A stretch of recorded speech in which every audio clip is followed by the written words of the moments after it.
Okay, so we're going to start looking at function tables, what they are, how they work, how to create them.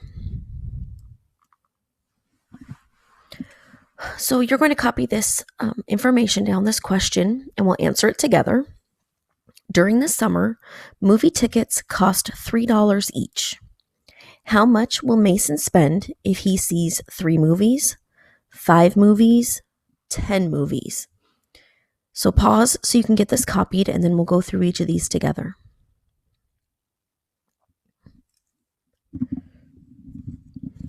Okay, so if each movie costs $1, how much would he spend to see 3 movies? Would cost $9 to see 3 movies. What did you do to get $9? Think about that. Some of you may have said, well, I added $3 3 times. That would be $9. Some of you would say, well, I multiplied 3 by 3. The amount of movies times $3. And that would also be correct. 5 movies. Now you can use the same methods. Now you're adding 3 up 5 times would take a little while. So shortcut, I could say $3 times 5 movies would give me $15. 10 movies, well, 3 times 10 would be $30.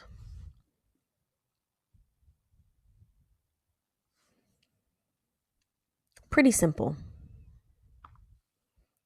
What would it cost to see 20 movies? Well, $3 times 20 movies would be $60.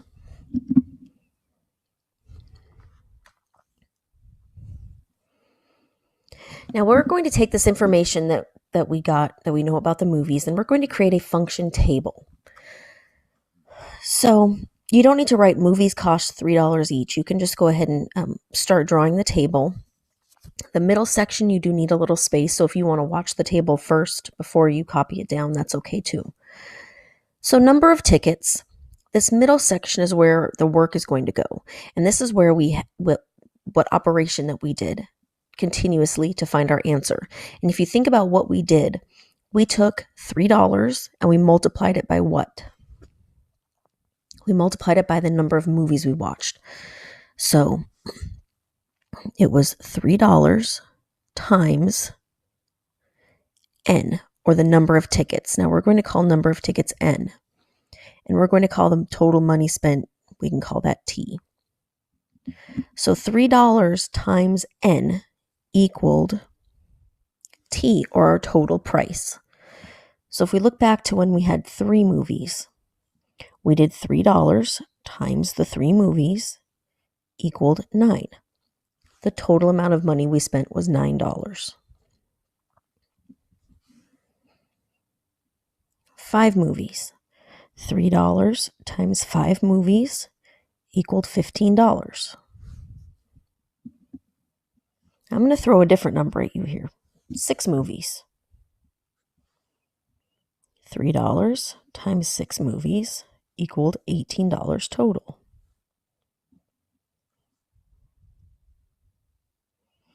9 movies, or 9 tickets. $3 times 9 tickets would be $27 total. And again, all we did right here was, this was the formula. This was the algorithm that we used to find our total number, our total price based on how many movies we watched. Money times number of tickets equaled total money.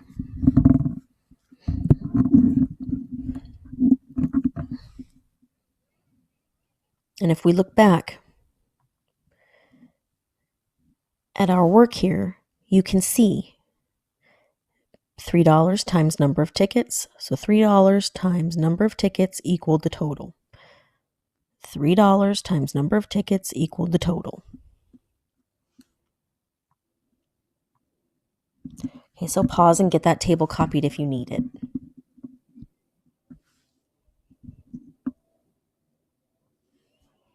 Let's take a look at another example. I want you to copy this down and copy this down. So hit pause and get that copied.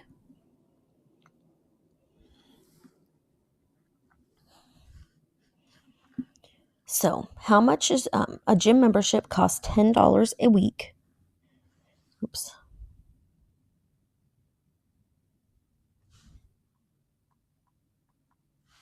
A gym membership costs $10 a week plus $2 per class. So how much will Gia spend each week? Make sure you change that to a week.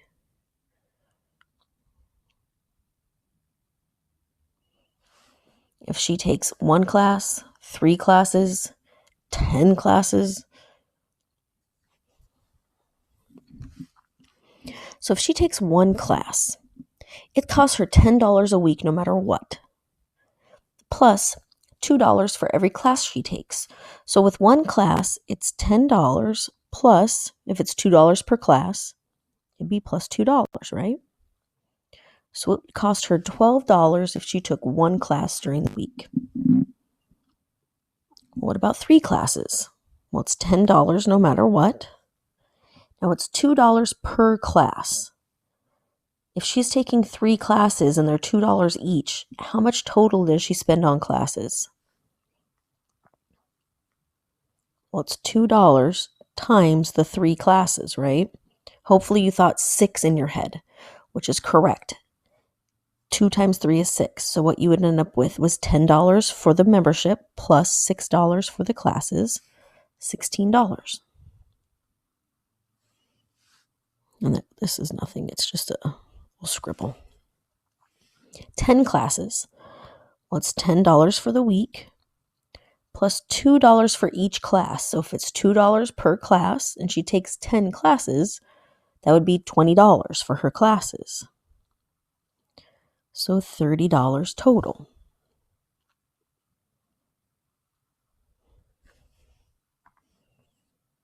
What would it cost her to take 20 classes? Now that's crazy. That's a whole lot of classes, but let's say that she wants to do that. Well, it's $10 for the week plus $2 per class. She takes 20 classes. Now you don't have to write all this extra down.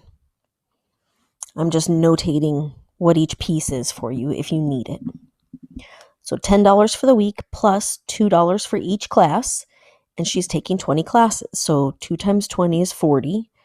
10 plus 40 would be $50.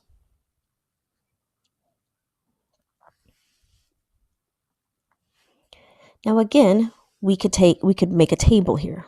This is not per month, this is per week.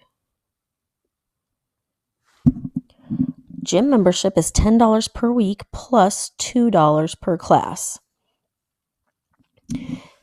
Now our first column is how many classes she takes. Last column is the total she spent. The middle column is where we do the work to figure out that total. So in that middle section, that's where the formula goes, or the equation that shows the situation.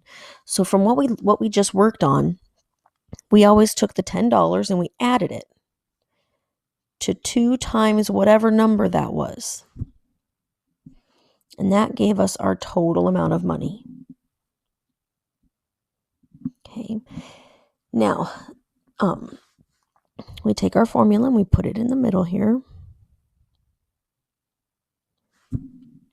$10 always plus $2 per class equals the total amount of money. So if she took 1 class, it was $10 plus $2 per class, and that gave us $12.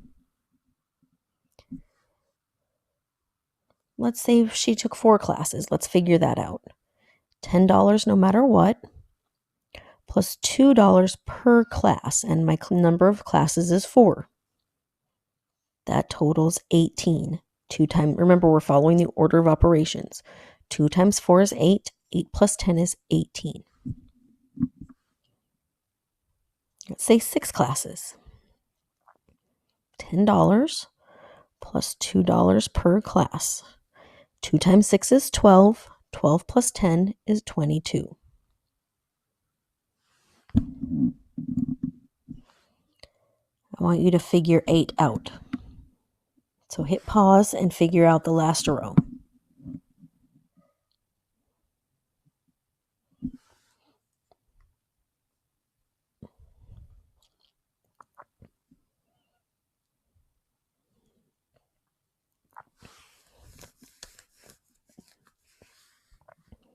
Hopefully you got 26.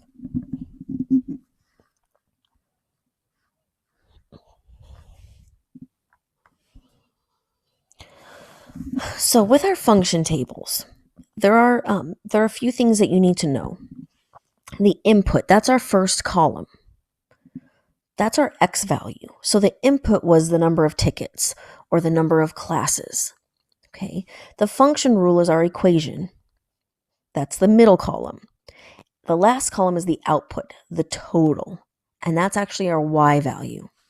So this is column number 1, column number 2, column number 3. And what ends up happening is ordered pairs end up getting created.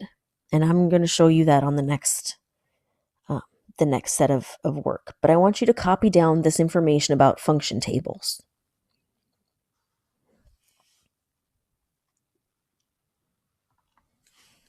Let's look at a table that does not have a situation with it. It's just a table. And what I want you to know is I want you to see how the first column has an X. Last column has a Y. Up to this point, I had number of tickets or number of classes, total cost. When it's a real life scenario, the columns will refer to what's happening in the scenario. If you just have a basic function table, you're just going to see X's and Y's. So this is example 1. If you'd like to draw the table ahead of time, you can, or you can wait until we're done. But the X, this is my input. This is my equation. And in the end is my output. Again, the first column is input, middle is equation, end is output. My pen isn't writing very clear. So here's what's going to happen on these tables. Sometimes you'll be given the X values. Sometimes you get to pick whatever you want. Okay. In this case, let's pick. I'll give you values to use. Sometimes these values are in order. Sometimes they're not. So what we'll do is we'll take the X value and we're going to substitute for the X value in our equation. 4x means 4 times x. So I'm going to write y equals 4 times 0. So my y is 0. Y equals 4 times 0. Y equals 0. Next row, x is 1. Instead of 4 times x, it's going to be 4 times 1.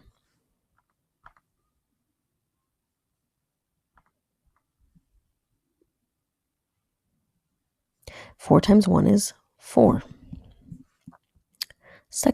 When x equals 2. Y equals 4 times 2, which is 8. And finally, if x is 3, y equals 4 times 3, so y equals 12. Now I did say that in the last set of the last slide, ordered pairs are created.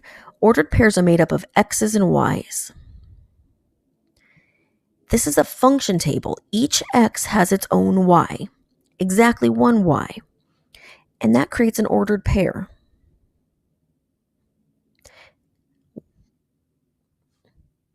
The x value that I'm given and the y value that I figured out by doing that middle column.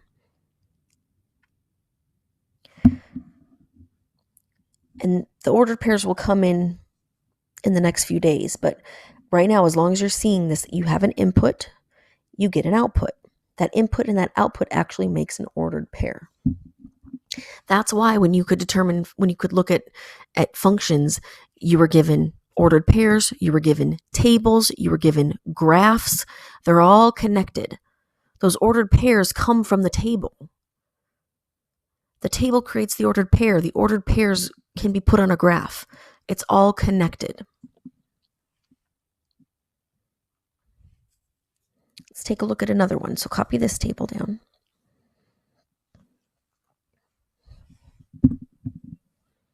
And I'll give you some X values.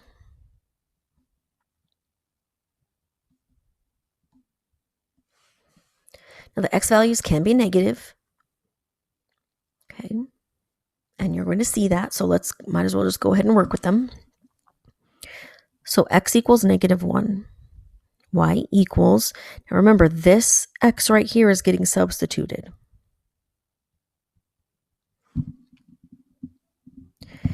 And this is a point in time where if you're struggling with your positive and negative numbers, you're going to have to work on those a little bit. Follow our order of operations. 2 times -1 is -2. And if you haven't drawn your table yet, you might want to make it a little bigger. It's up to you. But -2 plus 1 equals -1. Next up, X equals 0. 2 times 0 plus 1. Well, 2 times 0 is 0. 0 plus 1 is 1. Let's look at the next one. Y equals 2 times 1 plus 1. 2 times 1 is 2. 2 plus 1 is 3. Now you go ahead and do the last row by yourself.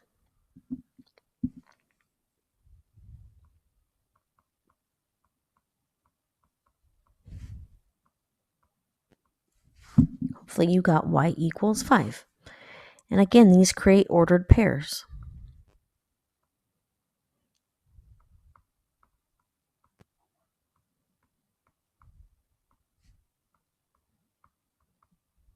And again, when we look at these, none of my inputs repeat. This is a function.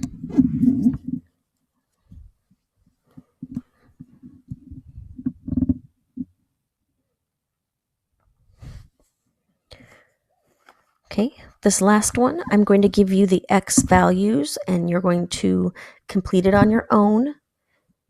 And we'll check on you to see if you're getting these correct. So here are your X values.